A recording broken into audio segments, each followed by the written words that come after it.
Good लक young club वाडा आगराडी आणि आमच्या मंडळाची स्थापना 1982 साली झालेली आहे।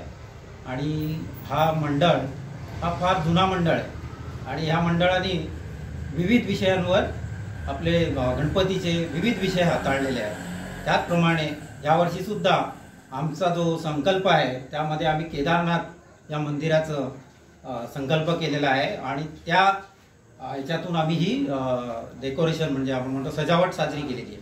तर आपल्या सर्वांना विनंती आहे की या मंडळाच्या गणपतीला आपण सर्वांनी भेट द्यावी व या मंडळाच्या गणपतीला आपण भेट देऊन सर्वांनी त्याचं दर्शन घेऊन आपल्याला त्याचा लाभ घ्यावा।